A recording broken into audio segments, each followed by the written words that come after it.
Bonsoir. Plusieurs acquéreurs de logements de la SICOJ auront bientôt des titres de propriété définitifs. Ceci dans le cadre de la cession du patrimoine locatif de la société. Comment se déroulera cette opération? Comment seront sélectionnés les bénéficiaires? On en saura un peu plus tout à l'heure dans le Live Actu. Du côté du Nigeria, c'est le groupe terroriste Boko Haram qui fait encore parler de lui après l'attaque d'une école suivie de l'enlèvement de plusieurs centaines d'élèves dans le nord-ouest du pays. Plus de détails tout à l'heure.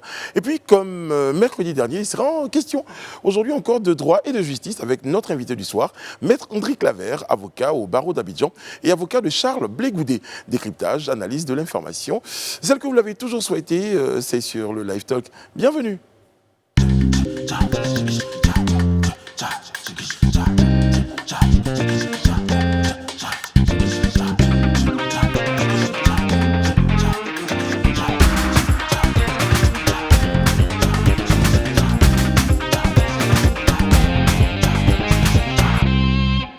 Oyez, oyez, comme tous les soirs, on est motivé, on est au taquet, on est très très heureux de partager ces moments en votre compagnie. Vous êtes tous les soirs de plus en plus nombreux à nous suivre, à suivre ce rendez-vous, le Live Talk. Bien bonsoir à ceux qui nous rejoignent et puis merci d'avoir été fidèles à ceux qui le sont.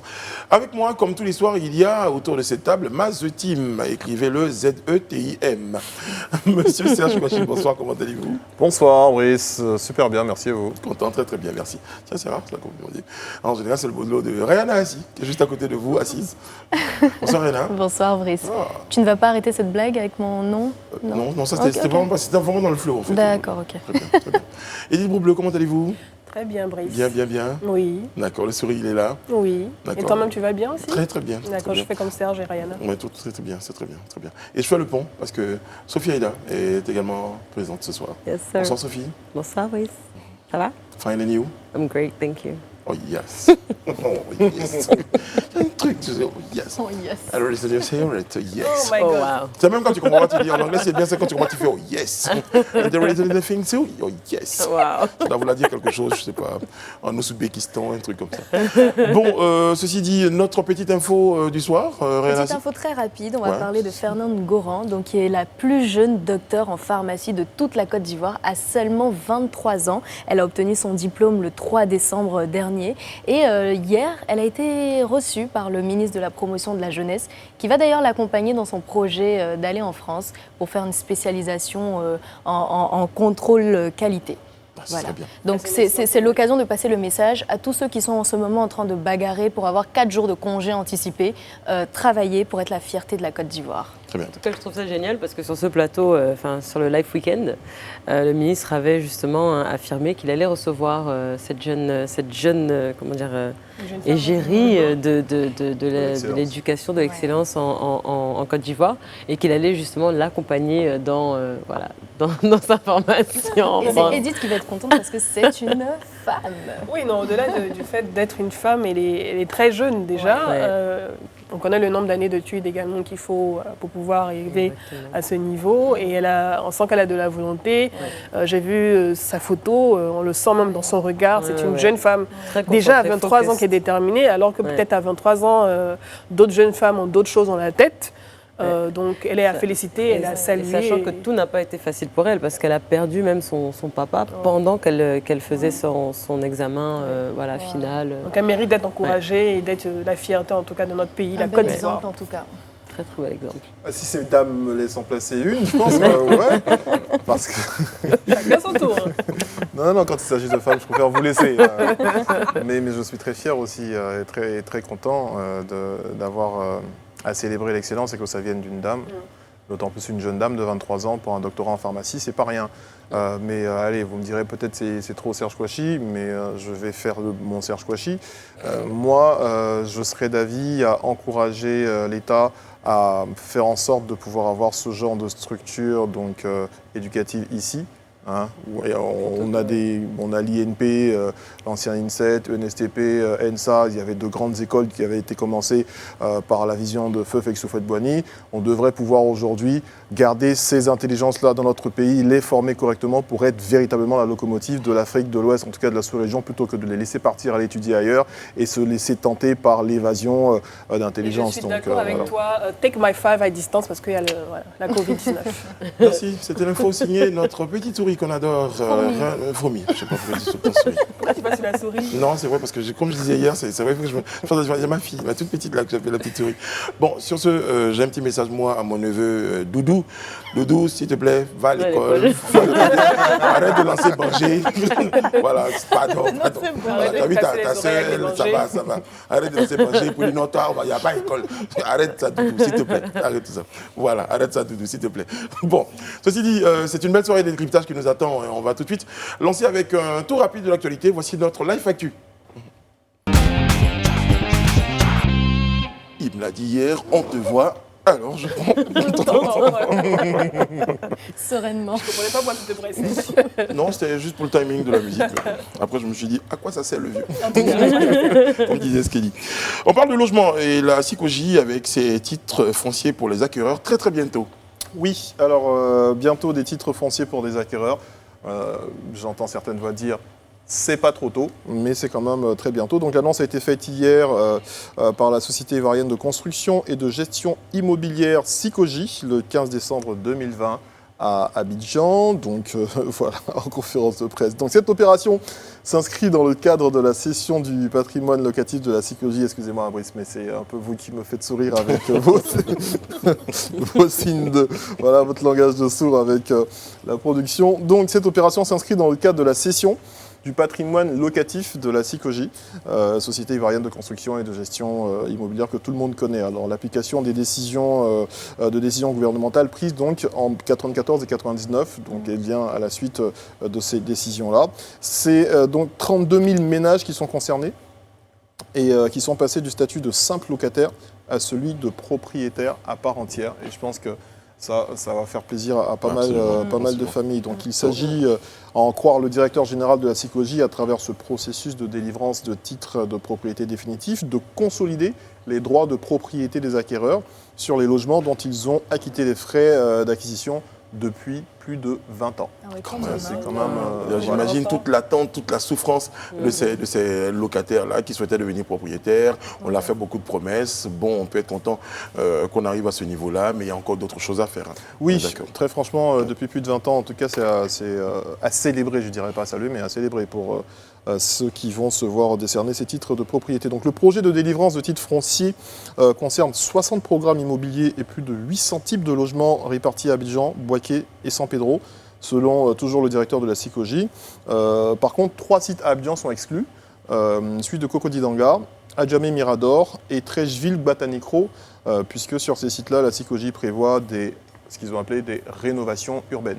Des rénovations urbaines qui, par la suite, pourraient permettre aux acquéreurs locatifs de pouvoir pour l'instant, bénéficier d'un titre financier, mais j'espère en tout cas. J'espère. Comment ça va se passer? Alors, donc, en vue de les rétablir donc, dans leurs droits, le ministère de la Construction, du Logement et de l'Urbanisme, conjointement avec le ministère du Budget et du Portefeuille de l'État, a mis en place, en collaboration avec la CICOJ naturellement, et l'opérateur technique financier, le CATEF, une opération d'envergure de création et de délivrance simplifiée de titres de propriété définitifs au bénéfice des acquéreurs des 10 logements, a confié donc le directeur de la CICOJ, Boaké Fofana, et c'est ce qu'on vient de vous le dire. Mais comment ça va se passer? Il y aura 8 étapes pour ces différentes personnes-là, afin d'avoir leur titre de propriété définitif. Donc il y aura une délivrance d'attestation de fin de paiement, délivrée par la CICOJ, une ouverture du dossier et édition de la facture du client, CATEF, paiement à la banque et transmission du reçu à CATEF, donc par l'acquéreur, transmission du dossier du client au notaire, ce sera à l'affaire du CATEF, de la CATEF d'ailleurs, je ne sais plus trop, c'est du CATEF ou de la CATEF, je ne sais plus, enfin bref. Convocation du client pour la signature de l'acte de vente et transmission à la CICOJ, et ça c'est l'affaire du notaire. Signature de l'acte de vente et transmission au notaire, ça c'est la CICOJ. Dépôt de l'acte de vente à la conservation foncière, c'est du notaire. Création du titre foncier et délivrance du certificat de mutation de propriété foncière, CMPF, conservation foncière. Maintenant, on en arrive à la partie la plus intéressante, les montants à payer par les acquéreurs.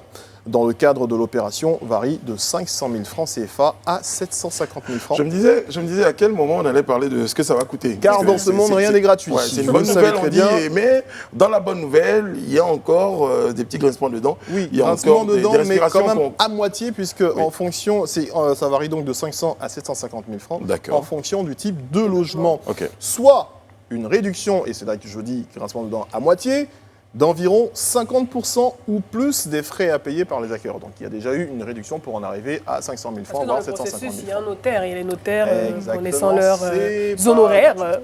c'est pas gratuit. Il faut maximum 2 mois, sinon 45 jours pour l'acquisition du titre foncier, une fois le processus engagé. En tout cas, on espère que ce délai ne va pas être un délai de rigueur qui sera respecté, 45 jours maximum, Yeah.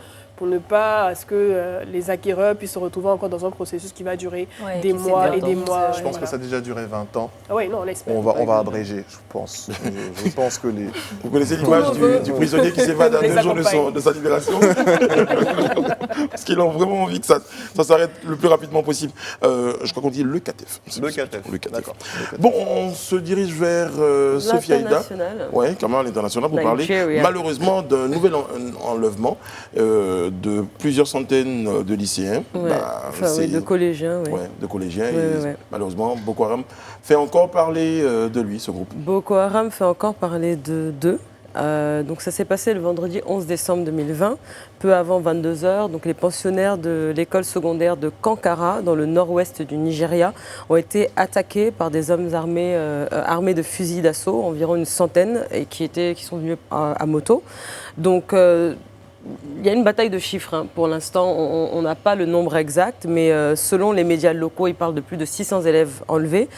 Boko Haram, eux, revendiquent 523 jeunes en captivité. Et puis, selon le gouverneur de l'État de J'avoue que- Katsina, Je marque une petite pause là. J'avoue que c'est très rare. Hein. Parce Ouais. qu'en général, eux, ils ont une estimation à la hausse. En Ouais, disant, ouais, bon, on a 2000 même, non, c'est pas vrai, Exactement. ils ont que 400. Ouais, Mais là, ouais, cette fois, ouais. c'est le contraire. oui, c'est plus ou moins. Enfin, on a 3 chiffres, hein. Comme je disais. Donc les médias locaux parlent de 600, eux ils parlent de 523, mais le gouverneur de l'État de Katsina, Aminou Bello Massari, lui parle de plus de 300. Donc voilà, on ne sait pas trop pour l'instant, mais le nombre est élevé de toutes les façons. Le plus prudent et celui qui a de façon tacite raison, c'est le gouverneur. Plus de 300 au moins, ça c'est une certitude. Oui, voilà, exactement. Après, si Boko Haram revendique cet enlèvement et qu'eux, ils disent qu'ils ont 523 jeunes, après, bon, voilà. C'est très Pour rare, en l'instant, tout cas. pour Moi, je trouve l'instant. que c'est très rare dans la procédure de dire ah non, même non. Ouais. Ah, Non, c'est on que- n'en a c'est pas que 500, autant. voilà, on en a pas autant. Ça, c'est bizarre quand même.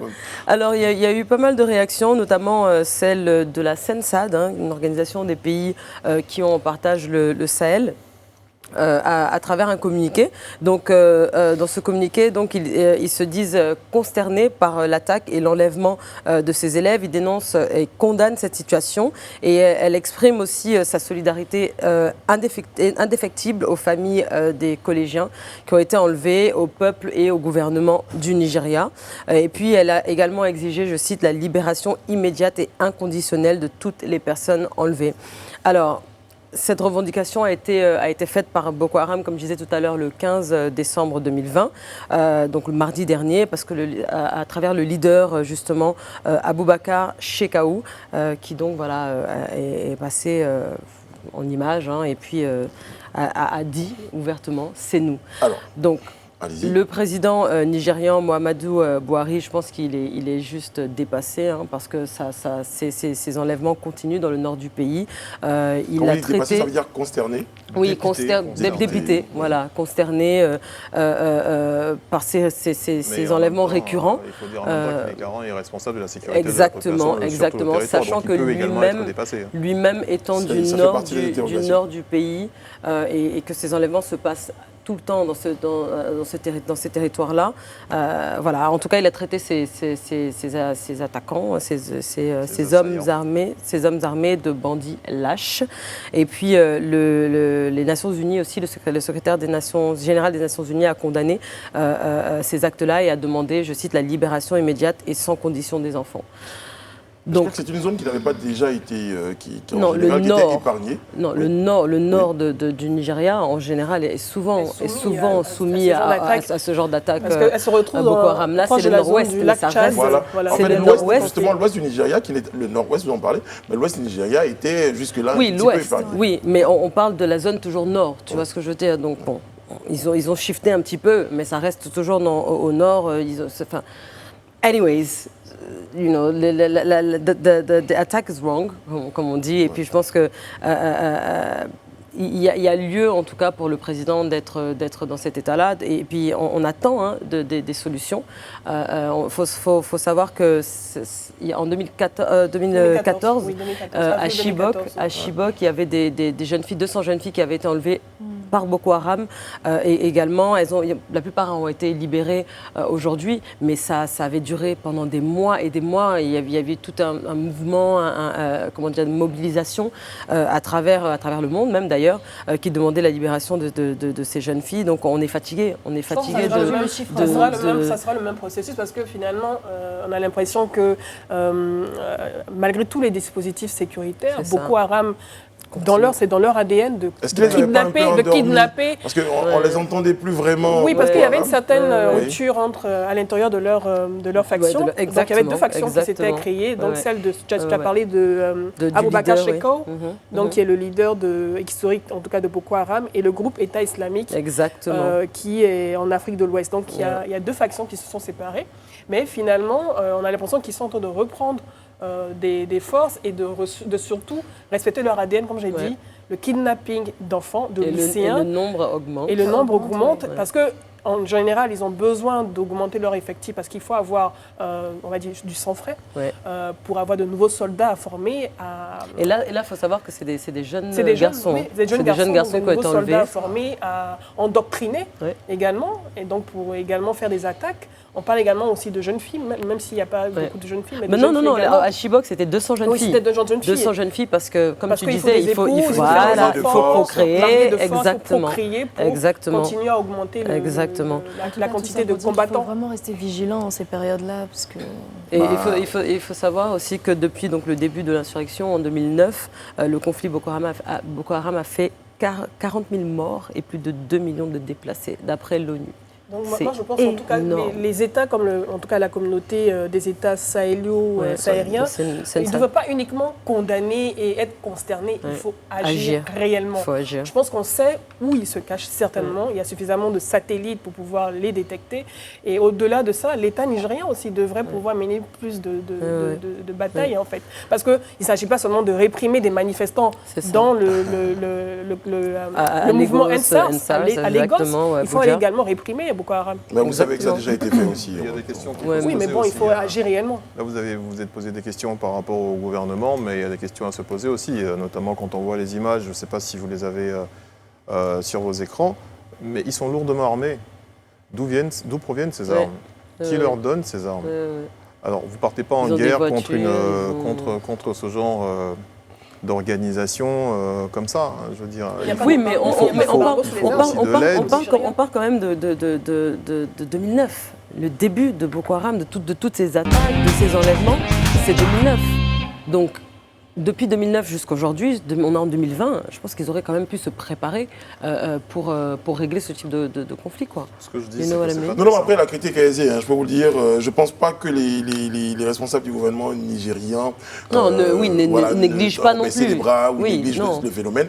En tout cas, on est très triste de cette nouvelle-là pour les familles, de ces enfants. Et voilà, ce sont des actes à condamner. Et on a vu des mamans qui se poser des bonnes questions sur comment, en tout cas, comment faire pour éviter qu'on soit confronté à ce genre de situation. C'est très triste. Bon, en tout cas, on va suivre ça et puis je vous ferai part de l'évolution de cette situation. C'était les points saillants de l'actualité du jour. On poursuit avec notre lu, vu et entendu. Ce soir, nous avons vu et entendu de Jean Bonnet-Kouadio, secrétaire général adjoint du FPI, en charge de la communication et du marketing politique. C'était lors d'un direct Facebook hier, mardi 15 décembre 2020. On regarde. Déjà, le fait de dire « je vais nommer un ministre de la Réconciliation », c'est un aveu qu'en Côte d'Ivoire, nous ne sommes pas réconciliés. Parce que si nous étions réconciliés, on ne nommerait pas un ministre de la réconciliation. Ce n'est pas la multiplication des institutions, ce n'est pas la dénomination des institutions, des organes qui va amener la réconciliation aux Ivoiriens. La première chose qu'il faut faire, c'est exalter la primauté du droit sur tous et sur tout. Dès l'instant où le droit s'applique de manière impartiale, de manière équitable, sur tous, pour tout, alors vous verrez que nous serons réconciliés. Alors, nommé ministre de la Réconciliation,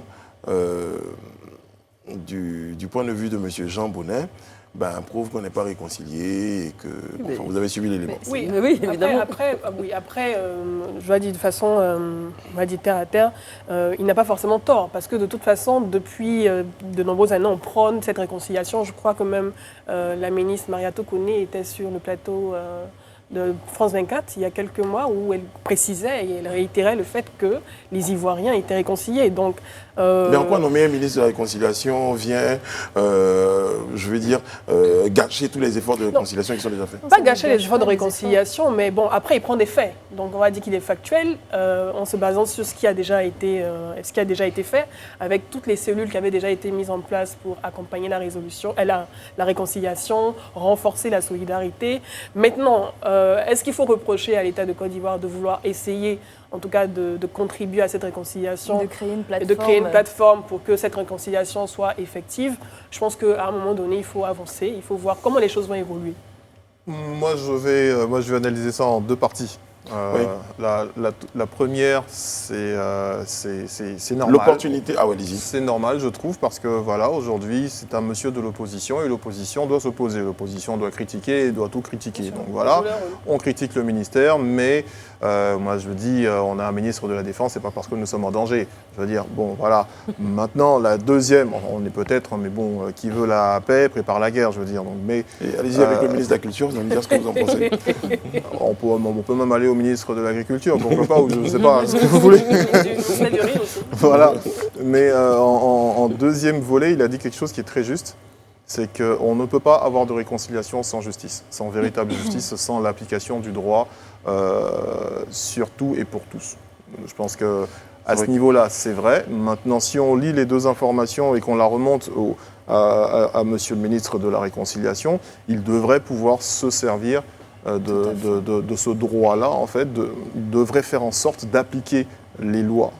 En tout cas, il devrait être aidé par tout le gouvernement, et notamment le ministère de la Justice, pour que le droit soit appliqué à tous, pour qu'on aille vers cette réconciliation. Justement, pour suivre son propos, moi je suis pour la complémentarité des actions. Ça veut dire que ça doit se passer justement à deux niveaux. Donc, entre les politiques. Donc ça doit être justement cette plateforme-là qui viendrait en fait être le trait d'union justement de ces politiques-là qui ont peut-être encore un mur face à eux. Mais c'est vrai qu'il y a un gros travail à faire au niveau de la population parce que c'est vrai, pour que la population soit elle-même le sentiment de vouloir aller vers une réconciliation, faire table rase justement de certaines frustrations ou quoi, il faut qu'elle soit satisfaite en fait de ses droits, il faut qu'elle soit satisfaite elle doit avoir l'impression d'avoir été écoutée, d'avoir l'impression justement d'avoir reçu en fait ce qu'elle attend. Donc il faut un travail pour les politiques et un travail pour la population. Et c'est dans ce sens-là qu'on pourra parler. Moi, je n'ai pas l'impression que cette sortie-là rame un peu à contre-courant de la mission du tout nouveau ministre de la Réconciliation. Non, ce sera une piqûre de rappel. C'est juste une piqûre de rappel pour dire attention, monsieur le ministre, c'est bien beau. On sait tous que la nation a peut-être un tissu déchiré. Et vous avez une lourde tâche, mais qui devrait commencer par la restauration de la justice. Parce que si on a une nation qui a un tissu, on va dire, social qui est déchiré, on va schématiser pour dire que c'est une nation qui est divisée. Et si vous êtes divisé, c'est que vous avez d'un côté comme de l'autre des parts de responsabilité. D'un côté comme de l'autre, on a des victimes. Donc il va falloir à un moment qu'on arrive tous à s'entendre sur le fait que chacun ait eu réparation avant de penser au pardon et avant de penser à la réconciliation. Et puis je pense que c'est une bonne chose que toutes ces revendications, en tout cas c'est sorti, arrivent maintenant parce qu'en tant que ministre de la Réconciliation, son travail justement c'est d'écouter les deux parties ou les différents partis voilà, et les rassembler. Donc, il entend ce que l'opposition a à dire, il va entendre ce que le parti au pouvoir a à dire, et puis ce que le peuple a à dire, et ensuite il va mettre en place une stratégie. En tout cas, c'est bien. En tout cas, la question aujourd'hui, la question à se poser aujourd'hui, les mots qu'on met soit en opposition ou ensemble, c'est justice et réconciliation. Justice, réconciliation et surtout rassurer, ramener la confiance. Ouais. Et c'est pour ça que je disais hier qu'il a une lourde tâche. Je pense qu'il a l'un des ministères, on va dire les plus en griffe, hein, les plus lourds. Parce que derrière, il y a beaucoup d'attentes. C'est pas un cadeau. Voilà, c'est pas un cadeau. En responsabilité, il y a beaucoup d'attentes. Je pense qu'une partie des Ivoiriens, en tout cas, a les yeux fixés sur lui. Donc, il a intérêt à démarrer tout de suite ses actions. Donc, on va dire que c'est une piqûre de rappel, comme tu le dis, l'intervention de je pense que c'est Jean bon candidat. Tous les Ivoiriens bon candidat en soi font fin de réconciliation. Ils veulent cette réconciliation. Après, c'est comment on la met en marche. C'est un bon candidat pour... En tout cas, je pense qu'il peut déjà s'appuyer sur l'ensemble des organisations de la société civile qui avaient déjà commencé ce travail de terrain, de corps à corps avec les populations pour la sensibilisation, pour l'écoute. Et puis c'est quelqu'un qui va vers les gens et donc qui n'aura pas, je pense, ce souci-là, tu vois. D'aller vers les gens, mais est-ce que tout le monde voudra le je pense qu'avec un plat d'attiqué, ça pourrait fonctionner et puis ça serait très bien accueilli. Oui, non, mais non, je trouve pas que ce soit si drôle que ça, parce qu'effectivement, et ça se tenait, hein, cette politique d'attiqué. Ah, mais totalement. Non, mais totalement. Non, mais en fait, le côté drôle, c'est peut-être Oui, non, mais il tout faut à fait d'accord. ramène ça à la réconciliation. Attention, mais attention. Tu sais qu'avec un plat, comment je peux dire, un déjeuner, on peut briser les barrières. On peut briser les barrières. Attention, il n'était pas ministre, personne ne voulait être le cacabé de sa famille. Aujourd'hui, il l'est, demain, il peut être président. Attention. Comme Macron. Et justement, notre invité est avocat au barreau d'Abidjan, inscrit sur la liste des conseils de la Cour pénale internationale, CPI.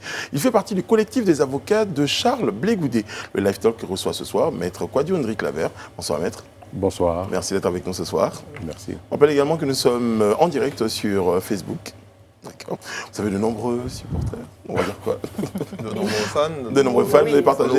Vous avez partagé votre invitation donc, sur notre plateau. Pour certains, c'était la première fois qu'ils ont choisi de regarder la chaîne. Donc voilà, vous êtes là ce soir sur notre plateau et on vous dit merci. Il n'y a pas de problème. Bonsoir mesdames. Bonsoir. Alors Maître, vous êtes avocat, on le disait tout à l'heure, de Charles Blé Goudé depuis 2005. Vous êtes son avocat à la CPI. Vous faites également partie du collectif d'avocats qui a défendu Yodé et Siro. Vous étiez parmi ces avocats-là. L'opinion se demande, en tout cas pour une partie, qui est cet homme, qui est Maître Claver Ndri. Je voudrais d'abord, avant de répondre à votre question, saluer toutes, d'abord les dames, ensuite vous deux. J'ai l'habitude de regarder cette émission et je voudrais vraiment vous féliciter. J'ai vu de très bonnes choses en rentrant ici. Je disais à quelqu'un que vous n'avez rien à envier aux grandes chaînes. Et c'est à l'honneur de la Côte d'Ivoire. Et je voudrais aussi dire merci pour tout ce que vous faites. Merci beaucoup. Pour rendre vraiment la parole, pour libérer la parole, comme on dit. Alors, en ce qui concerne votre question, c'est un peu difficile de parler de soi. D'accord? Et je voudrais simplement dire que je suis Kouadio Ndri Claver, avocat, comme vous l'avez dit, et depuis février 2004. Voilà ce que je peux dire sur moi. Et je laisse peut-être... Mais quel est votre parcours mon parcours pour en être là? C'est le parcours classique. Pour être avocat, il vous faut d'abord avoir une maîtrise en droit et puis passer ce qu'on appelle le certificat d'aptitude de la profession d'avocat, qui reste aujourd'hui quand même un concours assez sélectif. Et une fois que vous avez fini, vous rentrez 2 ans pour être avocat stagiaire. Et à partir de ces 2 ans, si votre stage est concluant, vous devenez avocat à part entière. En tout cas, vous faites partie des avocats les plus en vue de notre pays. Vous êtes même, je disais tout à l'heure, inscrit sur la liste conseil de la Cour pénale internationale. Comment devient-on avocat à la CPI? Parce qu'apparemment, vous n'êtes pas très nombreux en tant qu'Ivoirien sur cette liste. Sur cette liste, il y a Maître Bougnon, il y a Maître Barouan, Agathe Barouan, une aînée, et je crois qu'il y a Maître Cheikh Diop. Maître Cheikh Diop, il y a Maître Guaméné, voilà ceux que je connais. Mais sinon, pour être avocat à la Cour pénale internationale, sur la liste en tout cas des conseils, il faut justifier de 10 années d'ancienneté, avoir quand même une bonne expérience en matière de droit international et surtout en matière de droit pénal et de procédure pénale. Choisissez d'y aller. Déjà, vous commencez à exercer en 2004. Ouais. On demande 10 ans d'expérience, notamment dans le droit international. Comment vous vous retrouvez et à quel moment vous vous retrouvez à la CPI? Je me retrouve à la Cour pénale internationale à l'issue de l'arrestation de M. Charles Blé Goudet et de sa remise à cette Cour. Étant entendu que, vous l'avez dit tout à l'heure, je suis l'avocat de M. Charles Blé Goudet depuis 2005. Depuis 2005, et lorsqu'il est transféré, je me dois de rejoindre mon client, mais surtout, en ce moment-là, mon ami. Alors, je réponds à un devoir, non seulement professionnel, mais aussi à un devoir de conscience. Il était là, j'étais son avocat, il est transféré devant la Cour pénale internationale, je me dois d'y être. Et ça justifie justement votre inscription sur la liste? Non, en plus de cela, il y a, comme je vous l'ai dit tout à l'heure, des conditions à remplir. Il faut avoir une bonne dose quand même de connaissances en matière de droit international. Il faut avoir une bonne dose en matière de procédure pénale et de droit pénal. Étant entendu que lorsque vous allez là-bas, il n'y a que ces matières-là qui puissent... Qu'est-ce qui motive cette inscription sur la liste? Parce que c'est obligatoire. C'est obligatoire. Tant que vous n'êtes pas sur la liste, vous ne pouvez pas intervenir devant la Cour pénale internationale. Donc c'est un passage obligatoire. Et il y a beaucoup d'avocats, mais ceux qui interviennent au niveau de la Cour pénale internationale sont sélectionnés par le greffe de la Cour. Et parlons de votre client Charles Blé Goudet. Comment va-t-il? Quelles sont ses nouvelles en ce moment? Mais il se porte très bien. Je pense que vous le voyez un peu donner des interviews. Il se porte très bien. Aujourd'hui, un homme libre. Ce qui était le contraste il y a quelques années de cela. 2014, il a été transféré à la Cour pénale internationale. Il s'y trouvait jusqu'à la date inoubliable du 1er février 2019 où il a été libéré avec son co-détenu, monsieur le président Laurent Gbagbo. En tant qu'avocat, comment vous vivez cette situation tout au long de ce procès? Vous faites des allées et venues, vous êtes aux côtés de votre client, de votre ami aussi. En tant qu'avocat, comment vous avez vécu cette période-là? Beaucoup de pression, comme vous pouvez l'imaginer, parce qu'à partir de votre mission d'avocat, une personne peut soit demeurer dans, je vais dire, les geôles, n'est-ce pas? Et c'est beaucoup de pression, beaucoup de responsabilité, mais en même temps aussi, c'est toute cette responsabilité, c'est cette pression-là qui vous motive. Vous dites que je suis allé pour rechercher la vérité, je suis allé pour chercher un client, un ami, un frère.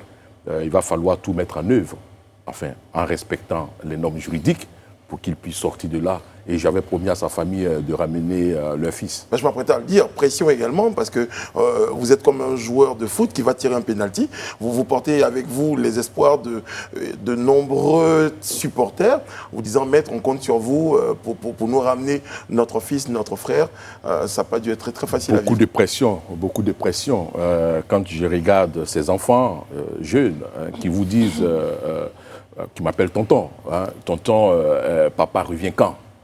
Quand vous avez de telles phrases dans la mémoire, et lorsque vous allez, je ne vais jamais oublier ce moment-là où je suis parti dans un village à Dabou, et je trouve, permettez-moi l'expression, un vieillard de près enfin, je ne sais pas, vraiment il est vieux, je ne peux pas donner son âge puisque je ne lui ai pas demandé, mais en tout cas il est assez âgé, et qui me dit qu'il attend le président Laurent Gbagbo et son petit-fils Charles Blé Goudet avant de rendre l'âme. C'est autant de pression, exactement. Mais enfin qui vous motive. Si vous le permettez, moi j'ai juste une petite question, toujours dans la continuité de ce que vous nous expliquez. Vous êtes avocat, vous avez gagné, je suppose, beaucoup de procès. J'en ai perdu aussi. Oui, bien sûr, mais vous avez entendu des verdicts en votre faveur, comme celui, je pense, que vous avez eu à La Haye. Si on vous demande aujourd'hui quel est votre sentiment sur ce procès, qu'est-ce que vous retenez de ce procès? Ce serait quoi? Le procès Charles Blé Goudet, Laurent Gbagbo, de toute ma carrière quand même, je vais pas. C'est le procès des procès de ma carrière quand même. Je quitte la Côte d'Ivoire, je pars dans un environnement que je ne connais pas forcément, inconnu. Je n'ai jamais plaidé devant cette cour. C'est une autre réalité, c'est un autre challenge parce que c'est quand même le procès le plus médiatisé, je dirais même du monde quand même. Ça, il faut pas se le cacher avec tous les projecteurs. Alors c'est un procès qui m'a marqué. C'est un procès que je garde en mémoire et avec le résultat, voilà. On parlait tout à l'heure de pression, de pression morale, comme celle par exemple de ce vieil-là dont vous parliez, qui avait placé en vous des espoirs et même une mission. Est-ce que vous avez subi des pressions d'autre part pour vous dire vous êtes l'avocat, vous avez des pressions politiques, des pressions physiques? Est-ce que vous en avez été victime? Oh non, non, je n'ai reçu aucune menace. Il faut dire les choses. Et puis, de toute façon, je veux dire, je suis un avocat.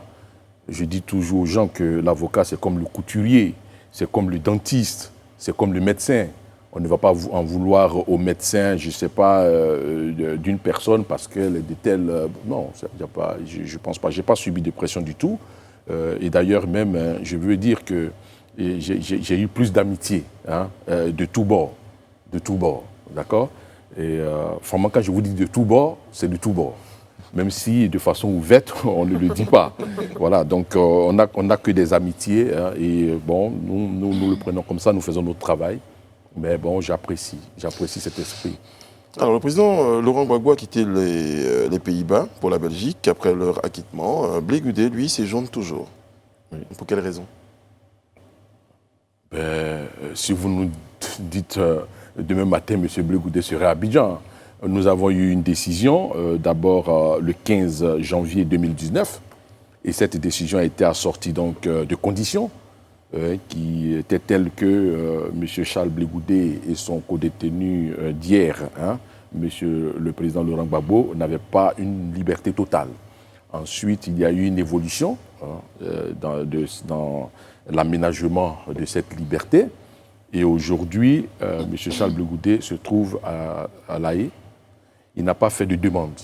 Il n'avait pas fait de demande d'ailleurs.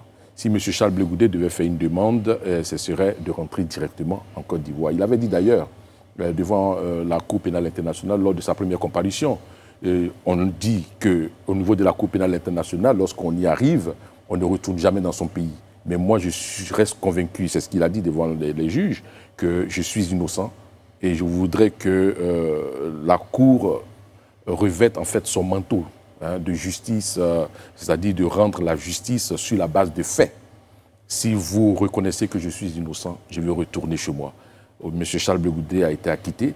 Sa première destination dont il rêve, c'est de retourner chez lui en Côte d'Ivoire pour participer. Je vous ai entendu tout à l'heure parler de réconciliation nationale. Voilà, c'est tout ce qu'il veut. On sait que le président Gbagbo a reçu ses passeports, donc passeport ordinaire et passeport diplomatique. Est-ce que Charles Blé Goudet a prévu de faire une demande également? Pour l'instant, il n'a pas encore fait de demande, mais il va faire sa demande. Il va faire sa demande de passeport. Il ne l'a pas encore fait.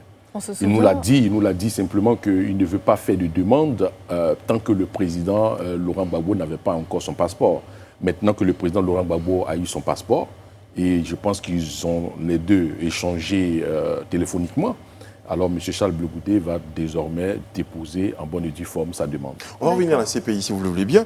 Lorsque vous y alliez, est-ce que vous partiez avec des appréhensions? Parce qu'évidemment, de nombreuses choses avaient été dites, souvent remettant en question l'impartialité de cette cour. Vous y alliez serein, avec ce sentiment-là d'impartialité ou qu'est-ce que vous aviez en tête concernant la CPI? Forcément avec des appréhensions par rapport à tout ce qui se dit. Et au moment où je pars, il y a cette femme journaliste, Stéphanie Mopa, qui sort ce fameux livre CPI, Cour pénale internationale, le joker des puissants. Le joker des puissants. Et donc, lorsque je lis tout ça, je me dis... Mais en même temps, je dis que, écoutez, moi, je suis un avocat. D'accord? Je ne suis pas un homme politique, je suis un avocat. Je mettrai tout en œuvre, de mon côté, ce qu'un avocat doit faire pour son client, je le ferai. Et puis, bon, le reste va suivre son cours. C'est ce que nous avons fait. Alors aujourd'hui, quel est ce regard-là? Quel regard vous portez maintenant sur la CPI? La Cour pénale internationale? Oui. Il y a celui que vous aviez avant de partir, vous l'avez côtoyé pendant de nombreuses années, et aujourd'hui... Oui, c'est vrai qu'il y a eu l'acquittement, c'est vrai, mais j'ai des critiques quand même par rapport à certaines choses. Mais bon, on a été acquitté, je dis que la justice a été dite, si vous me posez la question. Et qu'avez-vous pensé de la procureure Fatou Bensouda pendant toute cette période? Pendant toute cette période, d'abord, je l'ai vue une seule fois. Elle est venue lors du discours d'ouverture et puis après, je ne l'ai plus vue. De toutes ces déclarations et interventions Ces déclarations concernant le dossier, Oui. mais je ne l'ai plus vue. Elle a laissé place à Eric McDonald, hein, qui était notre contradicteur de tous les jours, pratiquement. Et bon, je ne l'ai plus vue, Madame Fatou Bensouda. Alors, Enfin, à part la télévision. On se souvient, j'aimerais revenir dessus, de cette vidéo où Charles Blé Goudet disait que ses bagages sont prêts et que comme il est parti avec le président Laurent Gbagbo, il reviendra avec lui.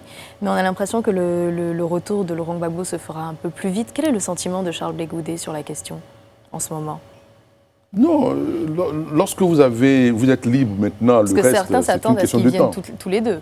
Tous les deux ensemble. Non, ils ne sont pas partis. Il a introduit un... Ils ne sont pas partis de la Côte d'Ivoire ensemble. Hein. Il a introduit une demande de passeport?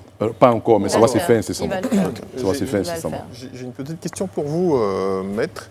On vous a vu dans le collectif de défense des artistes récemment traduits en justice, hein, dans un procès notamment Yodé et Siro. D'accord.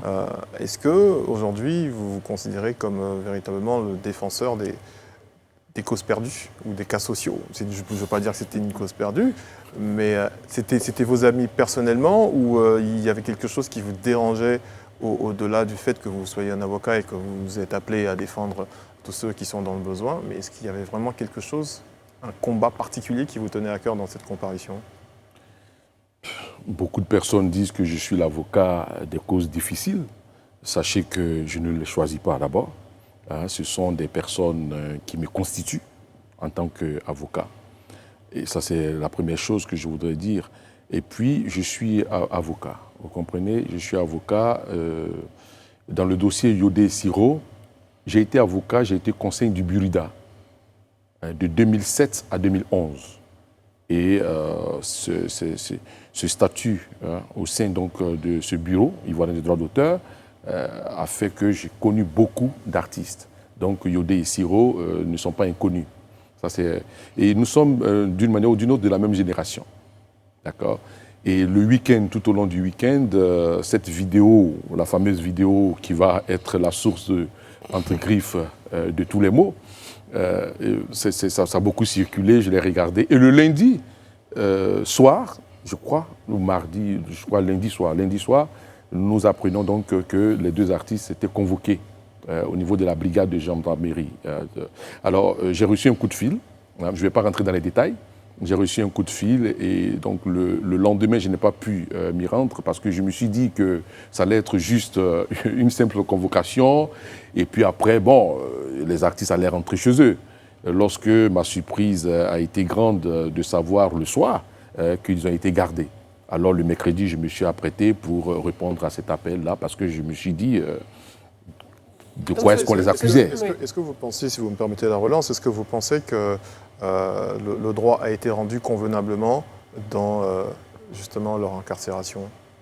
Non, moi je ne peux pas dire si le droit a été dit ou pas. La justice est bien organisée. Hein. Il y a des juges qui décident. Il y a des avocats de la défense qui font leur travail. Il y a le procureur qui requiert la loi. Moi, je pense que je n'ai pas plutôt été peut-être entendu comme je voudrais être entendu. Mais je ne peux pas critiquer la décision de justice. C'est une décision de justice. Nous l'acceptons comme telle. Mais nous, pour nous, si vous permettez, madame, oui, hein, c'est bon? Vous avez tout le temps. D'accord. Alors, pour nous, les artistes, quand même, Zouglou, nous les connaissons depuis 90. Nous connaissons leur style. Nous connaissons leur champ d'action.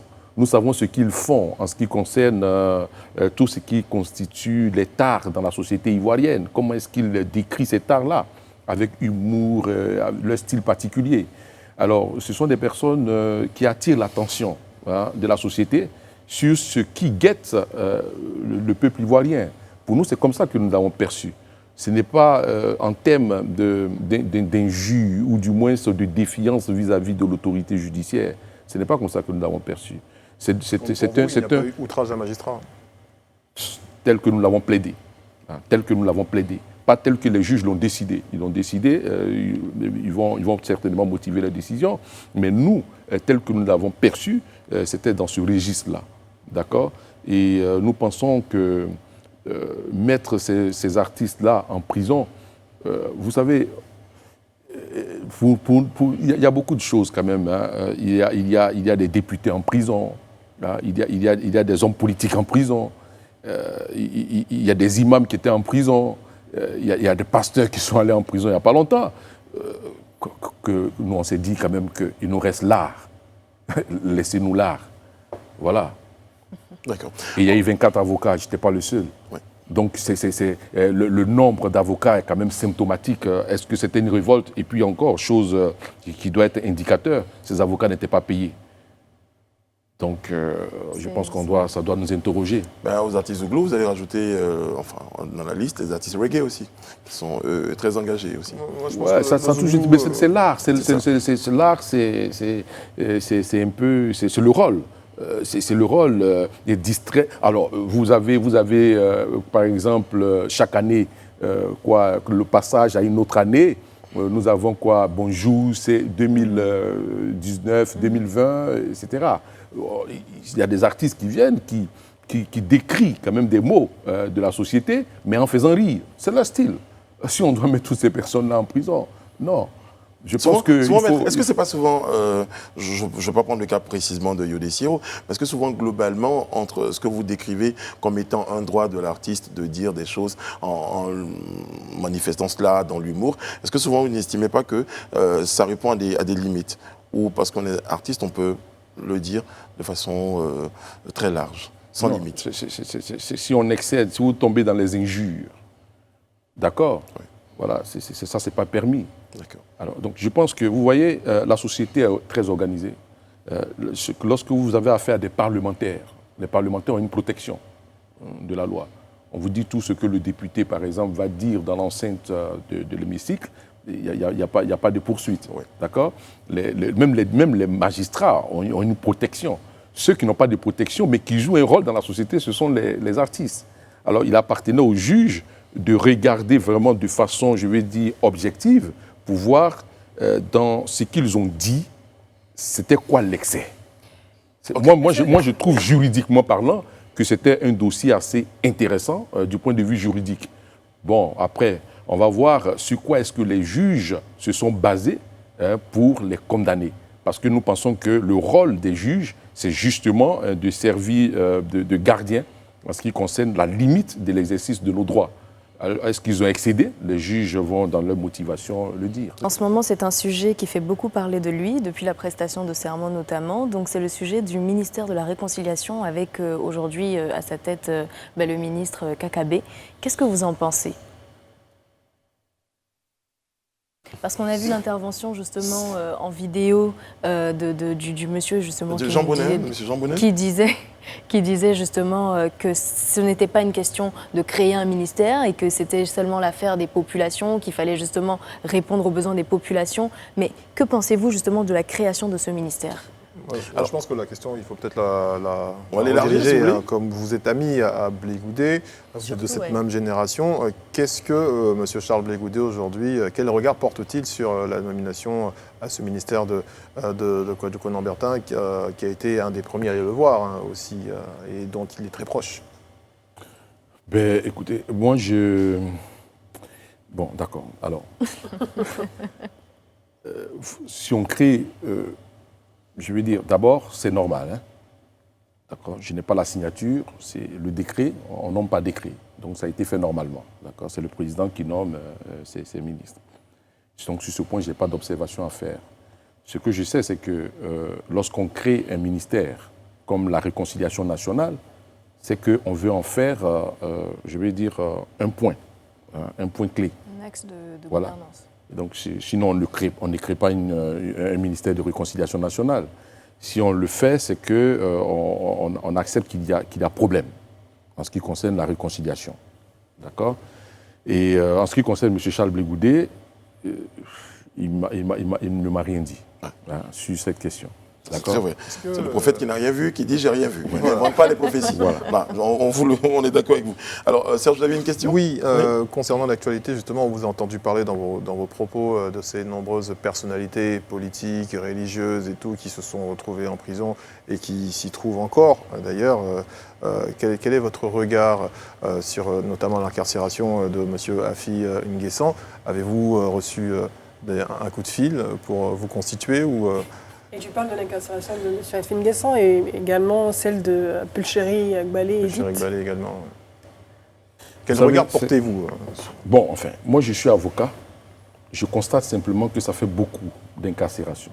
En tant qu'avocat, le procureur pourra vous dire, s'ils n'ont rien fait, on ne va pas les mettre en prison. Donc chacun joue son rôle.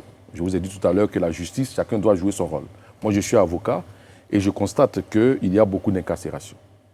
D'accord. Peu importe si des faits leur sont reprochés ou pas. Mais déjà, dans le principe, vous constatez qu'il y a beaucoup d'incarcération. D'abord un constat. Okay. D'abord un constat. Deuxième chose que je constate, c'est que les droits ne sont pas toujours respectés. Les droits de ces personnes. Hein, j'ai envie de dire les droits élémentaires. Ce que j'appelle droit élémentaire, c'est que lorsque vous arrêtez une personne, la loi est très claire. Il faut que cette personne-là ait un avocat dès son interpellation, pas après. Même si cette personne est considérée comme terroriste ou est-ce qu'on a des... Alors, ce qu'on va rappeler, vous savez... Maître, permettez-moi 30 secondes une intervention pour également nos téléspectateurs. On rappelle que juste après ce rendez-vous, on vous garde, Maître, pour l'after talk. Voilà, vous serez dans le divan et puis on aura d'autres questions d'actualité, des questions également plus factuelles, on dirait. D'accord. Voilà.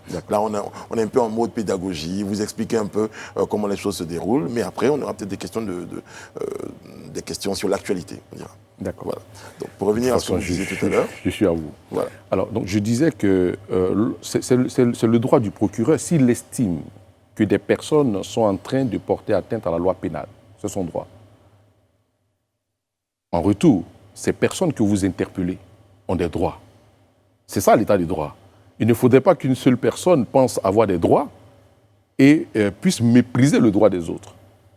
Or, je constate que du point de vue, parce que nous sommes dans des dossiers, même si on n'apparaît pas, mais il y a un collectif et puis nous parlons. Ouais, et voilà. Et il y a des personnes qui ont été interpellées, qui ont été interrogées par les policiers sans la présence de leurs avocats. Je trouve que c'est grave. Ça ne doit pas se faire dans un état de droit. Et c'est ce que nous dénonçons. Pas le fait qu'on puisse arrêter des gens, vous avez le droit d'arrêter des gens, mais mettez-leur aussi, permettez-leur de bénéficier de ce que la loi leur reconnaît. Notamment demander un avocat. Non, pas seulement demander un avocat, oui. Rendre effectif ce droit-là. Lorsque vous arrêtez des personnes et que ces personnes sont interrogées hors la présence de leur avocat, nous disons non. Alors, c'est une violation de leurs droits. Et ça, ce n'est pas acceptable. Oui, ça a été le cas. Oui. Ça a été le cas pour certaines personnes dont vous avez parlé tout à l'heure. Oui, oui.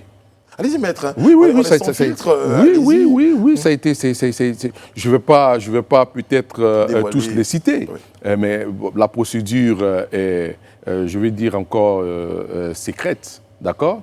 Mais il y a de nombreux hommes politiques qui ont été arrêtés, qui ont été interrogés en dehors de leurs avocats, nuitamment, sans la présence de leur avocat. Ce n'est pas comme ça qu'on doit fonctionner. Vous voyez? Lorsque je suis allé à la Cour pénale internationale, il y avait quelque chose quand même de plaisant. Vous êtes détenu, c'est vrai, mais vous avez des droits en tant que détenu. Vos avocats ont le droit de venir vous voir quand ils veulent, mais dans des horaires prédéterminés par l'administration pénitentiaire. C'est ça le jeu démocratique. Pas seulement, le jeu démocratique ne doit pas se faire dans le déséquilibre. Pencher d'un côté. Il faut respecter le droit des autres. Ça, c'est important. Et c'est le sens de notre combat. Pas contre quelqu'un, pas contre, je vais dire, une institution. On ne personnalise pas le débat. Et je dis que ce que nous faisons doit être profitable à tous. Parce que je le dis toujours et je le répète, je ne vais pas,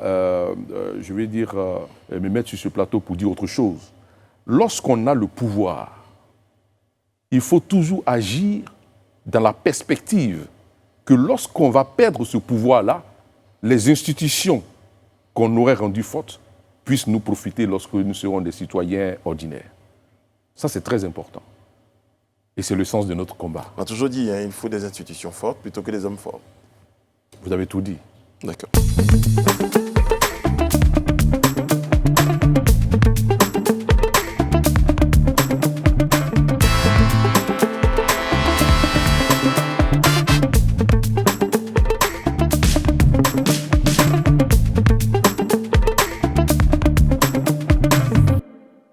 Maître, merci de nous faire l'amitié d'être resté à nos côtés pour cette deuxième partie de notre After Talk. Et nous a rejoint pour notre After Talk André Bois, rédacteur en chef Live TV, Vibe Radio. Bonsoir André. Bonsoir Brice, bonsoir à tous, bonsoir Maître. Bonsoir. Maître Ndri Claver-Kouadio, on a mis une présentation, on a mis avocat de Blé Goudé. Est-ce que cette présentation, ça correspond à ce que vous êtes? Vous êtes avocat tout court. Qu'est-ce que vous préférez au fond? Je suis avocat près le barreau d'Abidjan, barreau de Côte d'Ivoire. Voilà. Et de plus en plus, on vous identifie comme ça quand on vous voit, on dit « Ah, c'est l'avocat de Blé Goudé ». C'est comme quand on parle de l'avocat de Sarkozy, ouais. Lorsqu'on parle de l'avocat d'un homme renommé. Mais cela ne veut pas dire que vous êtes exclusivement l'avocat d'une personne. Vous n'y voyez pas un moyen de vous attacher politiquement? Écoutez, politiquement, moi je suis avocat de beaucoup de personnalités. Hein, très bien. De personnalités politiques, hein, de tous bords. Je vous disais tout à l'heure, c'est parce qu'on n'a pas besoin de faire de la publicité. Sinon, dans le pouvoir actuel, nous avons des clients. Voilà. Nous ne sommes pas avocats, je vais dire, d'un parti politique. Nous sommes avocats tout court, nous faisons notre travail.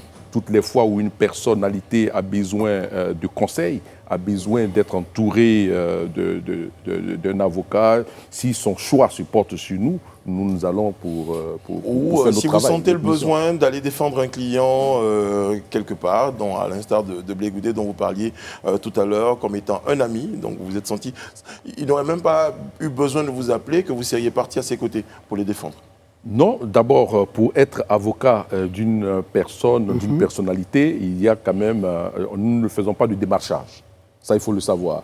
L'avocat, ce n'est pas un commerçant. D'accord. D'accord. L'avocat n'est pas un commerçant. Il faut attendre que les personnes, soit physiques ou morales, vous sollicitent vos services. Nous ne faisons pas de démarchage.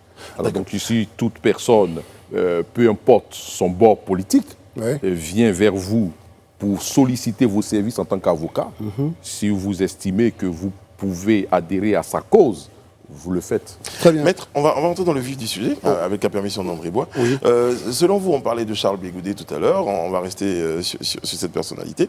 Et qu'est-ce qui, selon vous, ont habilité en faveur de l'acquittement de votre client?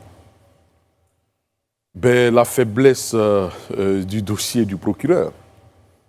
Et je vais dire aussi la qualité de la défense. La qualité de la défense, la faiblesse du dossier.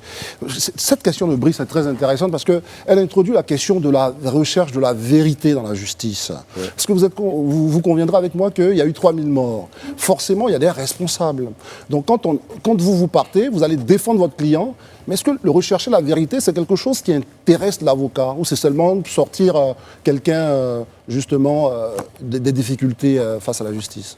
Je dis toujours que l'avocat défend une cause, mais il reste tenu par un devoir, le devoir des vérités. Voilà, c'est très important. En tout cas, dans le système romano-germanique que je connais. Alors, nous allons à la Cour pénale internationale, pas pour aller dire aux yeux du monde entier qu'il n'y a pas eu 3000 morts. Très bien. D'accord? Nous avons un dossier. Le dossier en face, c'est le document contenant les charges, ce qui est le travail du procureur, qui donne un récit de tout ce que la Côte d'Ivoire a connu comme crise, notamment la crise post-électorale, et qui parle de crimes contre l'humanité, qui a un sens. qui a un contenu, qui a des éléments constitutifs. Lorsqu'on parle des crimes contre l'humanité, cela veut dire qu'il y a crime, c'est vrai, mais ce crime-là procède de la mise en œuvre d'une politique. C'est ça. D'accord, d'une organisation ou d'un État. Ça, c'est très important. C'est-à-dire qu'il y a une politique qui existe, qui vise à s'attaquer à une population civile de façon systématique. Ce sont les éléments constitutifs. Et nous, ce récit que le procureur donne, nous allons justement pour lui dire que ce récit-là n'est pas conforme à la vérité. Qu'il y a eu une crise en Côte d'Ivoire, mais écoutez, si vous connaissez bien la Côte d'Ivoire, voici par exemple une crise post-électorale que nous avons connue. Très bien. Alors c'est très facile de venir dire ici qu'il s'agit de crimes contre l'humanité, de prendre par exemple des thèmes pour leur donner un contenu, comme par exemple un coup KO, voudrait dire qu'on voudrait garder le pouvoir par tous les moyens, y compris par l'usage de la force. Très bien. Vous comprenez? Ouais, Et je n'ai pas encore fini. Ou bien qu'on va dire qu'il y a quelque temps de cela, il y avait un ministre même RHDP qui avait dit que c'est bouclé, c'est géré. Et donc, il y avait déjà une politique. Vous voyez, c'est un peu trop facile, vous comprenez? C'est ce qui s'est passé au moment de la crise post-électorale de 2010-2011, lorsqu'on a dit, par exemple, qu'on gagne ou on gagne, ça voudrait dire qu'il y avait l'existence d'une politique. Très bien. Je pense que si on faisait quand même une projection, aujourd'hui, est-ce que nous sommes en présence, avec les morts que nous avons constatés, est-ce que nous sommes en présence de crimes contre l'humanité? On est d'accord que non. Brice, permettez très rapidement, on est d'accord que non. C'est un peu comme le génocide. On ne dit pas génocide à toutes les sauces. Mais une chose est sûre, il y a eu 3000 morts. Je veux juste rapidement revenir là-dessus. Et puis, faire une parenthèse pour vous, l'Ivoirien. Vous pensez que quelle pourrait être la suite, vu que la procédure, ou en tout cas le dossier, au niveau de la CPI, a été mal ficelé et manifestement, il a été perdu. Quelle pourrait être la suite pour vous dans la recherche de la vérité, en tant qu'Ivoirien? Je suis un homme politique, d'abord. Pas politique. Politique dans le sens, vous êtes dans la société. Non, d'accord, je voulais faire d'abord la part des choses. Très bien. Je suis un avocat. La vérité pour moi est judiciaire. D'abord. D'accord. Donc mes clients, ou mon client, a été acquitté, blanchi. Si on veut rester dans l'esprit, ou du moins dans le schéma juridique ou judiciaire, il est important de rechercher peut-être d'autres personnes, d'autres acteurs, pour chercher à expliquer les 3000 morts. D'accord. Ça, c'est le côté judiciaire. Très bien. Mais si je veux sortir de ce cadre judiciaire pour être dans un autre domaine, par exemple de réconciliation, un domaine social, alors je vais dire, comme en Afrique du Sud, vérité, réconciliation, qu'on arrête de faire de la politique en tout. C'est pour ça que permettez que je vous arrête. Au Rwanda, ils ont mis en place ce qu'ils appelaient les gachacha. Yes. C'est-à-dire que ce sont des justices tout à fait spéciales pour que les uns et les autres puissent dire la vérité. Donc vous êtes homme de droit. Est-ce que vous pensez qu'à un certain moment, pour renforcer notre rapport avec la vérité, on doit aller vers ce type de modèle? C'est le souhait. Mais cela doit être une initiative du politique. D'accord? C'est le politique qui doit impulser le mouvement. Et tout le monde va suivre. Aujourd'hui, le politique décide, par exemple, de remettre le passeport du président Gbagbo, de détendre l'atmosphère. Il faut que ce soit effectif. D'accord? Il faut que, je dis toujours qu'on ne doit pas faire la politique... c'est effectif, il a son passeport. Oui, c'est ça. Mais je veux dire qu'il faut étendre cela. Il faut poser des actes allant dans le sens de la paix. C'est très important. Donc vous voyez les deux schémas. D'abord le schéma judiciaire. Si nous restons dans ce cadre, étant entendu que M. Charles Blé Goudé et son co-accusé ont été acquittés, si on veut rester dans ce cadre, il faut peut-être étendre l'assiette pour chercher à savoir les autres, qu'est-ce qu'ils ont pu faire. Pour l'instant, ça reste des promesses, tant au niveau de la Cour pénale internationale qu'au niveau national, depuis 2010. Alors justement, Charles Blé Goudé a été condamné par contumace. Je disais que les enquêtes continuent. C'est bien noté. On a noté ça, Petro, il n'y a pas de problème. Donc je disais que Charles Blé Goudé a été condamné par contumace en Côte d'Ivoire. Quel est votre avis sur cette décision-là? Je me suis beaucoup exprimé là-dessus, sur cette décision. Le 21 mars 2014, M. Charles Blé Goudé, il y a eu une décision de la chambre d'accusation de l'époque pour emmener donc M. Charles Blé Goudé à la Cour pénale internationale. Donc la justice de Côte d'Ivoire a décidé de remettre M. Charles Blé Goudé à la Cour pénale internationale. Il s'y trouve, il est en train de faire face à cette justice internationale. Et au même moment, c'est-à-dire au moment où, de par la volonté des autorités judiciaires, il se trouve devant la Cour pénale, on organise un procès derrière lui. Là où la loi dit que l'accusé absent, sans excuse valable, est jugé par contumace. Est-ce que, je ne sais pas, quelle est la motivation pour expliquer que moi, autorité judiciaire, je remette une personne pour faire face à la justice internationale et que la même autorité judiciaire puisse appeler cette personne-là, que j'ai remise donc à la justice internationale, et j'estime moi-même, toujours autorité judiciaire, que cette personne s'est présentée sans excuse valable. Ce que je sais, c'est que mon client n'est pas doté du don d'ambiguïté. Il ne peut pas être... voilà, il n'a pas encore ce don. D'accord. Voilà. D'accord, donc une chose est sûre, il a été jugé, et vous êtes l'avocat, évidemment, vous n'êtes pas d'accord. Mais une question qu'on peut vous poser pour sortir vraiment du cas spécifique de Blé Goudé, est-ce que vous pensez qu'au final, la question du droit de la défense est suffisamment quand même prise au sérieux par nos juges? Je ne parle pas du procureur, évidemment du ministère public. Est-ce que les juges prennent ça en compte, vos demandes de nullité sur des procédures, etc. On parlera de la garde à vue où il n'y a pas d'avocat, des demandes de nullité. Est-ce que vraiment les juges ivoiriens donnent acte à ce type de demande de la défense? Ils devraient. Ouais. Je préfère le dire comme ça, ils devraient. Parce que je vous ai dit qu'on ne peut pas être dans un État et assister à un manque de justice. Vous savez, aujourd'hui, ce n'est pas moi qui le dis. Vous faites un peu de sondage auprès des Ivoiriens. Mais en même temps, vous reconnaissez que la justice fait son travail. Parce que là, oui. Après, quelle la justice pense autrement, ça c'est une autre question, mais vous reconnaissez qu'elle fait son travail. On est quand même dans un état de droit. Quand vous dites que la justice fait son travail...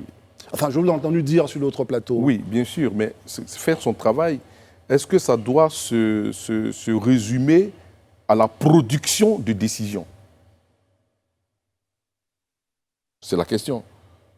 Je pense que si les Ivoiriens se plaignent, c'est qu'il y a quelque chose. Je ne sais pas, c'est pas une plainte forcément personnelle, mais je dis faites un sondage. Faites un sondage d'opinion en ce qui concerne l'état de la justice, son rapport avec les Ivoiriens. Permettez-moi encore de vous mais sur le sondage, on ne va pas recourir à la justice populaire. Vous savez bien que l'avis du peuple peut être vraiment différent de la justice, parce que bon, on rend aussi la justice au nom du peuple. Donc si on veut opposer l'avis du peuple à la justice, il me semble qu'on rentre dans quelque chose d'inextricable. Non. Je sais que la justice est un champ technique. Ouais. Ça, je le sais. D'accord? Je sais que la justice est une œuvre humaine. Très bien. D'accord? Que la perfection n'est pas de ce monde. Je suis d'accord avec vous. Mais je dis que si les Ivoiriens se plaignent de l'état de leur justice, c'est qu'il y a quelque chose, il y a des causes, il faut les rechercher. Vous avez parlé tout à l'heure de Mme Balé, c'est ça? Alors, plus chérie, je veux bien qu'on puisse l'arrêter. Mais la même loi parle de la célérité des procédures. C'est-à-dire qu'il ne faut pas donner l'impression que la loi n'existe que lorsque ça nous arrange. D'accord? Elle pouvait être jugée. Pourquoi est-ce qu'on ne l'a pas jugée comme par exemple Yodé et Siro? La dame, elle est en prison, elle ne sait pas. Donc notre cri, je tiens à le dire, il faut que je sois clair. Notre cri ne vise pas une personne, ne vise même pas un pouvoir présent. Parce que ce qui se passe n'a pas été créé sous Monsieur le Président Ouattara. Non. Mais on constate de plus en plus que cette justice-là est critiquée. C'est ce que nous disons. Et il y a des choses à faire. Parce qu'un pays, un État qui aspire au développement, si ce n'est pas avec une justice forte, il y a tout à craindre. Alors justement, vous parlez de choses à faire, maître. Qu'est-ce que vous pensez qu'on devrait faire dans l'immédiat pour qu'on puisse ne plus vivre ce genre de situation-là? Mais ne rien inventer, appliquer la loi. C'est si simple. Hein? Ce n'est pas parce que la loi est ignorée, mais c'est plutôt parce que la loi est méprisée. Ça fait deux choses. C'est-à-dire que les tests de loi existent. Il faut les appliquer simplement. Je vous ai dit tout à l'heure, vous accusez quelqu'un, ou du moins vous soupçonnez une personne d'avoir commis une infraction. C'est votre droit. Vous pouvez être policier, vous pouvez être procureur, c'est votre droit. C'est ce pourquoi la société vous a habilité à faire ce travail, cette mission, d'accord? Mais en retour, dans l'exercice de votre mission, il y a aussi des droits que vous ne devez pas mépriser. C'est ce que nous disons. Lorsqu'il y a un excès qu'on a tendance à oublier, c'est-à-dire on est là et puis on dit, oui, les enquêtes sont en cours, pour certains. Et puis pour d'autres, demain matin, on fait des procédures et puis on les juge. Et souvent, on ne communique pas beaucoup sur certains dossiers, par exemple. On ne communique pas beaucoup. Alors, mais moi, je me pose la question, pourquoi est-ce qu'on communique? Vous savez, je vous ai dit, hein, depuis 2010, 2011, juste après la crise post-électorale, il y a des enquêtes qui sont en cours. En 2020, ces enquêtes n'ont pas encore connu de dénouement, il n'y a pas encore eu de clôture. Est-ce que ce n'est pas la faute, maître, est-ce que ce n'est pas la faute à tout notre système judiciaire lui-même? C'est un peu ce que vous dites. On peut accuser tout le système, mais c'est bien la question de Brice. Là où ça pêche, est-ce que c'est au niveau du ministère public? Est-ce que c'est les magistrats du siège? Qui, au fond, bloque le système pour ne pas que notre justice fasse convenablement son travail, ou en tout cas décide au nom du peuple? Parce que l'on parle de dossiers de personnalités, de personnes connues, mais il y a des dossiers de personnes lambda qui traînent également en justice. Il faut souhaiter que la justice puisse bien se porter dans un État. Et comme je le dis, en le disant, nous ne visons pas une personne. Ça ne nous intéresse pas. Ouais. Je dis que nous avons tous à gagner, du président de la République jusqu'au plus petit des citoyens. Dans un État normal, tout le monde doit espérer que la justice soit forte. Parce que c'est le gage de ma liberté, c'est le gage de la protection de ma propriété. Imaginez-vous, monsieur, si quelqu'un peut venir parce qu'il connaît le procureur, il connaît tel ministre, etc., vous arrachez votre terrain.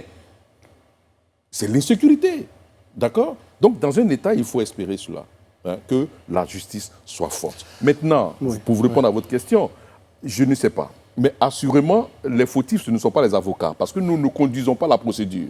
Nous attendons simplement que le procureur et les juges d'instruction qui sont saisis de ces dossiers-là fassent leur travail et que soit s'il y a un non-lieu, que l'affaire s'arrête, ou s'il y a la saisine soit du tribunal criminel ou du tribunal correctionnel, que l'audience ait lieu. Alors, mais justement... D'abord, Mme Balé, je reviens là-dessus. Oui. Je dis que nous l'avons vu.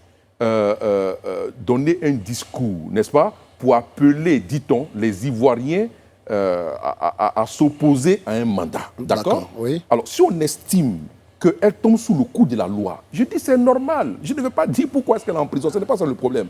Je dis simplement que de par notre Constitution et de par le Code de procédure pénale que nous nous sommes librement donnés, toute personne poursuivie doit, c'est-à-dire sa procédure doit être réglée dans un délai raisonnable. Très bien.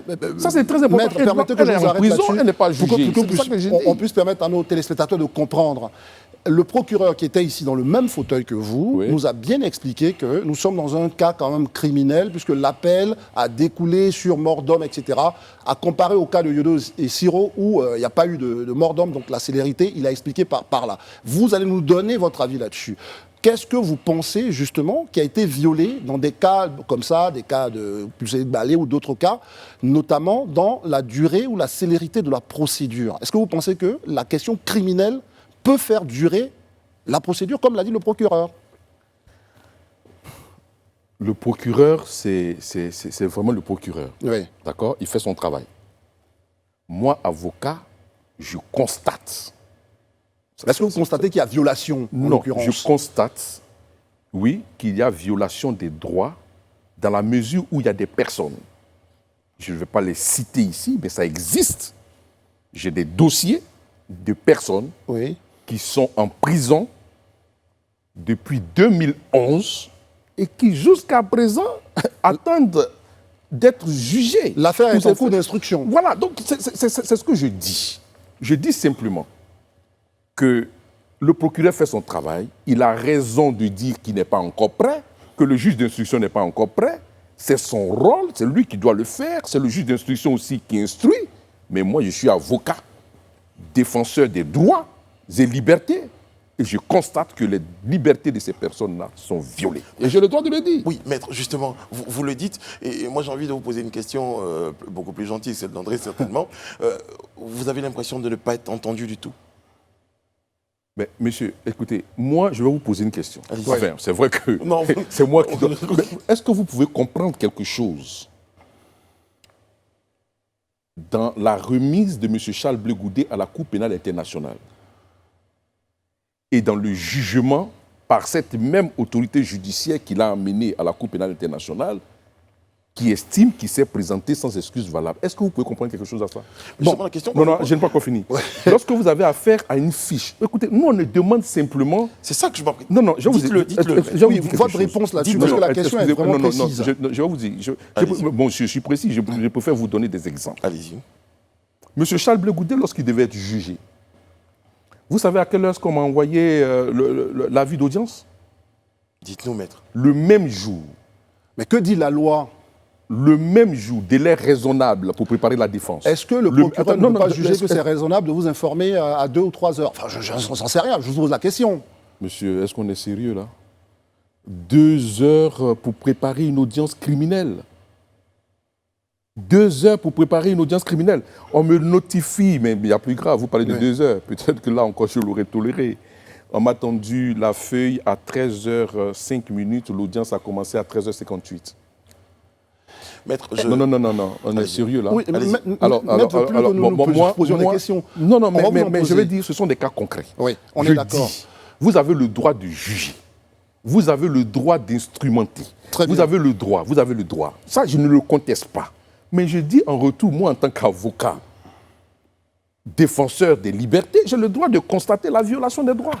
C'est pour ça, Brice, permettez que je pose juste cette question, toujours sur les magistrats de siège. Ils sont censés être plus indépendants, parce qu'on connaît le lien de procureur avec le pouvoir, c'est normal, plus ou moins, c'est ce que dit la loi. Ils sont censés être indépendants. Pourquoi, de votre point de vue, il n'y a pas de nullité sur ce type d'acte, par exemple? Est-ce qu'au fond, ils ne font pas avec les moyens qu'ils ont? Je veux dire, si la justice n'a pas les moyens de la justice, peut-être qu'ils ne sont pas à mesure, peut-être qu'il n'y a pas d'arrière-pensée, ils ne sont pas à mesure de vous donner ces informations longtemps avant, parce que bon, il y a moins de secrétaires, il y a moins de greffiers. Enfin, je veux dire, ça pose aussi tout le problème de la justice. Là aussi, c'est une réalité. C'est une réalité, c'est vrai. Je ne méconnais pas les conditions difficiles dans lesquelles nos juges travaillent. Vous avez par exemple la matière immobilière qui passe le lundi. Ouais. Vous avez le juge qui peut se retrouver avec 550 dossiers, et même avec sa bonne volonté. Alors si elle a 4 lundis dans le mois, ça lui fait 2000 dossiers. Ça, je ne ferme pas les yeux là-dessus. Comme je vous l'ai dit, notre projet, c'est de faire de telle sorte que la justice puisse mieux se porter. Cependant, la question que vous me posez, je dis que j'observe qu'il y a certains dossiers qui présentent vraiment une célérité exemplaire. Que tout avocat...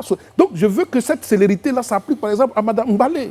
Très bien. Mais justement, est-ce que je n'ai pas le droit de le dire? Mais c'est exactement ce que je m'apprêtais... Est-ce que je n'ai pas le droit de le souhaiter? Dans la question. Quand je vous disais tout à l'heure que peut-être que vous n'êtes pas entendu. Je m'entendais juste à ce que vous me dites, oui ou non, vous n'êtes pas entendu. Et là, dans vos propos, on sait que vous n'êtes pas entendu. Non, mais être entendu, je veux dire qu'on n'a pas besoin même qu'un avocat le fasse.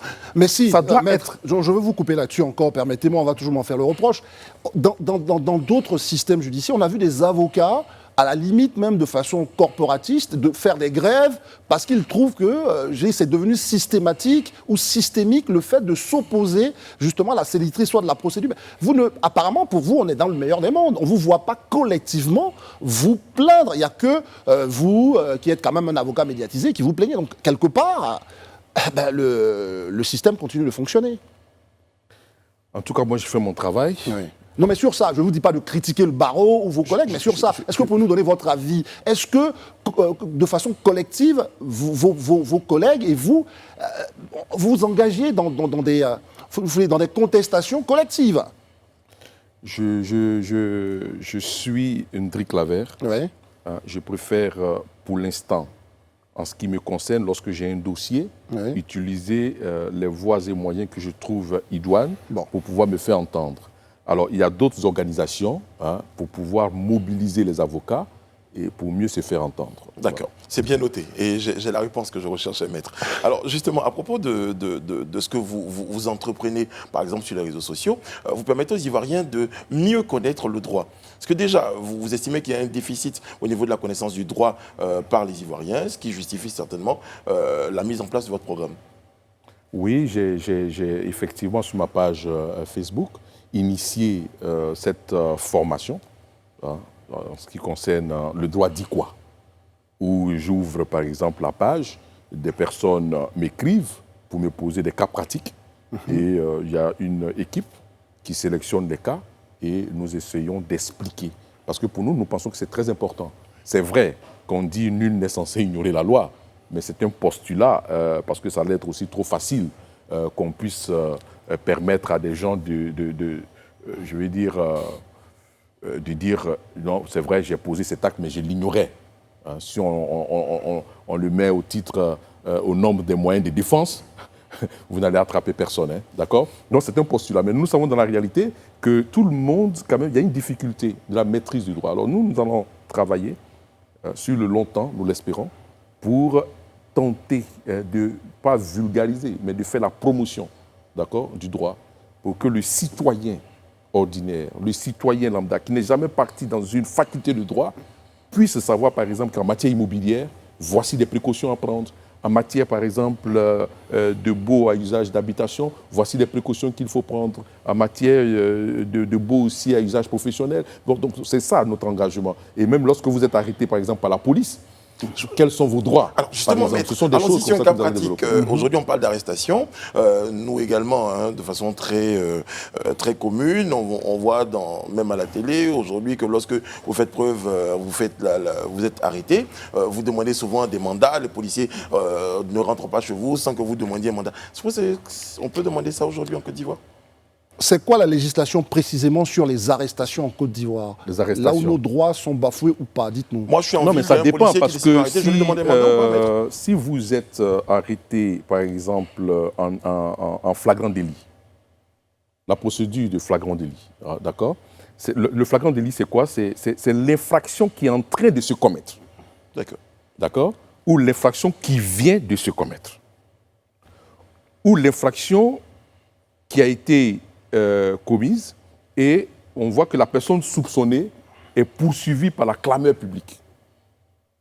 Ça, c'est un flagrant délit ou un crime flagrant. Ou du moins, on retrouve une personne soupçonnée avec des traces ou des indices ou des objets qui laissent penser qu'elle a participé à l'infraction. Vous voyez, le caractère évident de la participation, plus ou moins évident de la participation de cette personne à l'infraction, fait qu'il y a une procédure spéciale, c'est la procédure de flagrance. Alors là, on peut vous arrêter. Et d'ailleurs, la loi dit que toute personne peut vous arrêter. Ce qui est différent dans d'autres hypothèses. Mais lorsqu'il y a une procédure de flagrance, le citoyen ordinaire peut vous arrêter. Maintenant, pour les autres, à part, bien sûr, certaines infractions, comme par exemple le terrorisme, ça va être un peu trop facile de convoquer un terroriste, etc. Alors, donc, si ce n'est pas le terrorisme et que c'est d'autres types d'infractions, il faut convoquer la personne.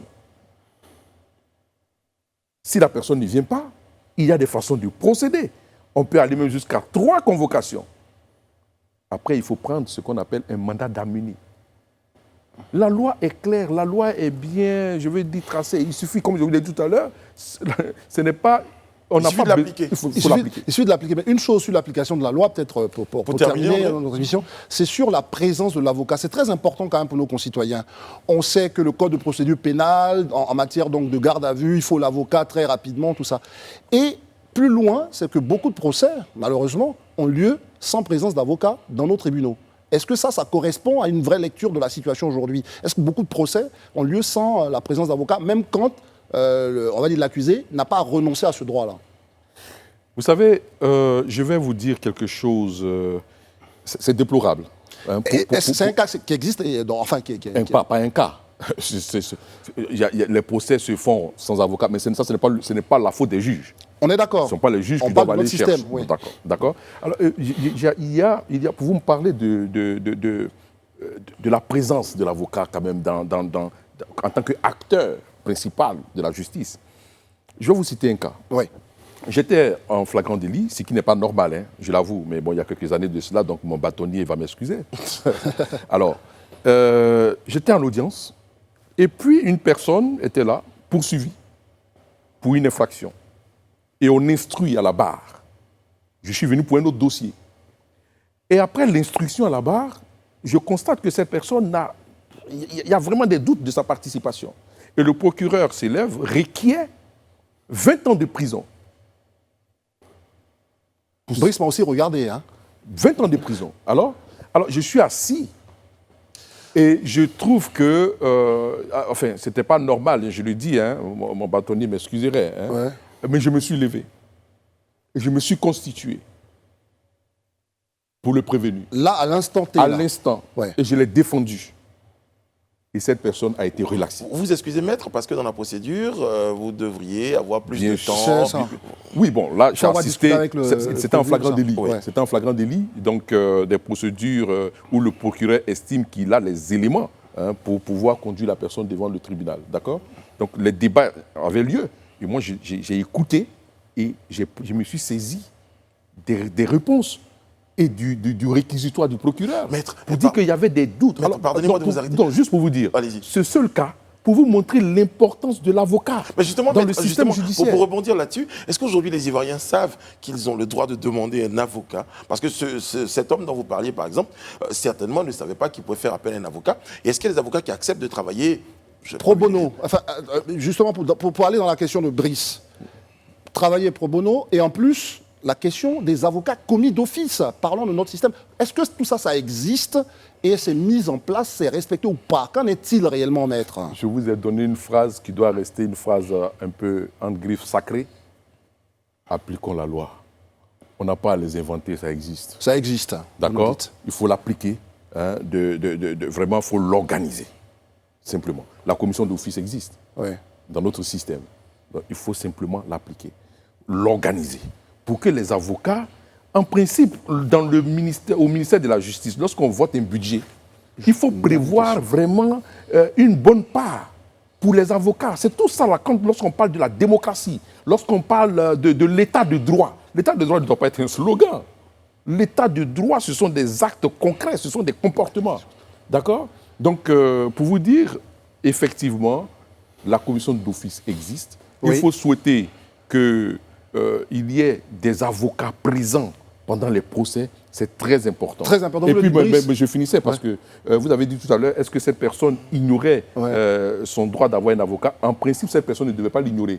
Parce que dès que vous commencez l'enquête préliminaire, vous devez signifier. L'officier de police doit judiciaire vous dire, monsieur, vous avez le droit de prendre un avocat. Est-ce que vous voulez faire usage de ce droit? Ça, bon, est-ce qu'ils le font? En tout cas, ce qui est su, c'est toujours mentionné, mais est-ce qu'on attire suffisamment leur attention? Je demande vraiment pardon à la régie, 1 minute, et ça c'est pour Maître. Maître, moi je dirais que vous avez réussi un peu votre opération de charme. Tout à l'heure, vous nous avez dit que vous n'avez pas le droit de faire de la publicité, mais il y a 2 choses qui m'intéressent, et on finit là-dessus.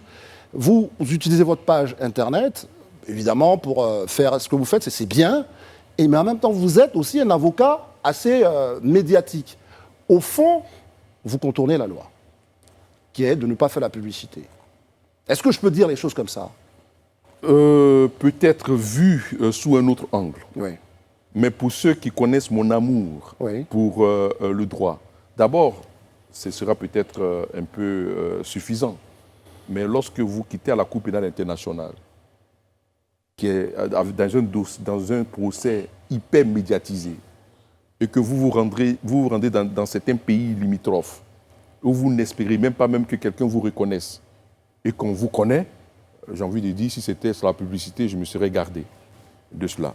Aujourd'hui, ce qui me préoccupe, c'est que cette passion qui est de participer à l'état de droit, que je puisse apporter ma pierre à partir d'un concept aussi que nous avons créé, la génération de rupture.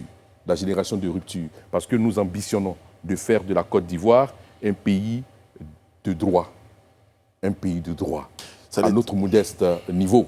C'est vrai que nous ne sommes pas au niveau supérieur, mais à notre modeste niveau, je pense qu'on n'a pas forcément besoin d'être ministre, d'être président pour agir en faveur de ses citoyens. Peu importe leur bord politique, peu importe leur région, peu importe leur ethnie. Mais en tout cas, ça va être ma question de fin. Vos espoirs pour la justice ivoirienne, mais je crois que vous avez dit, vos espoirs, c'est qu'on se retrouve dans un véritable pays de droit.